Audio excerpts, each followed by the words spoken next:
শরীরে কি রক্ত কম, সারাদিন দুর্বল লাগে, মাথা ঘুরে, একটু কাজ করলেই হাঁপিয়ে যান?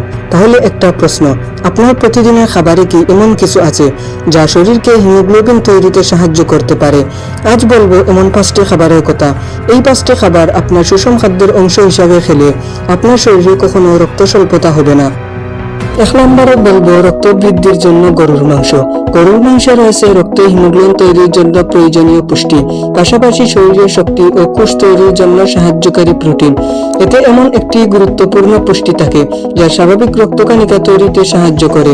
তাই পরিমাণ মতো মাংস সুষম খাবারের একটি পুষ্টিকর অংশ হতে পারে। 2 নম্বরে বলবো রক্ত বৃদ্ধির জন্য পালং শাক ও অন্যান্য সবুজ শাক।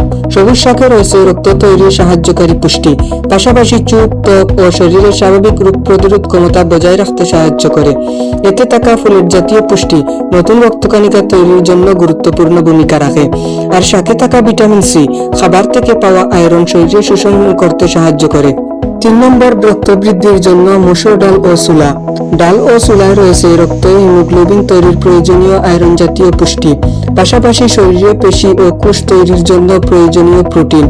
এতে থাকা ফলেট জাতীয় পুষ্টি নতুন রক্তকণিকা তৈরিতে সাহায্য করে। আর ডালের আঁশ হজমের স্বাভাবিক প্রক্রিয়া বজায় রাখতে সাহায্য করে। 4 নম্বরে রক্ত বৃদ্ধির জন্য ডিম। ডিমে রয়েছে উচ্চমানের প্রোটিন যা শরীরের কোষ ও পেশি তৈরির জন্য সাহায্য করে। এতে আরো রয়েছে রক্তকণিকা তৈরিতে প্রয়োজনীয় পুষ্টি ও চোখ ও শরীরের স্বাভাবিক কাজের জন্য দরকারি বিভিন্ন পুষ্টি এবং শরীরের রোগ প্রতিরোধ কোষের সুরক্ষায় সহায়ক কিছু খনিজ। তাই নিয়মিত সুষম খাবারের অংশ হিসাবে ডিম শরীরের জন্য একটি পুষ্টিকর খাবার অংশ হতে পারে। 5 নম্বরে রক্ত বৃদ্ধির জন্য লেবু, পেয়ারা, কমলা। এই খাবারগুলোর বিশেষত্ব হলো ভিটামিন সি।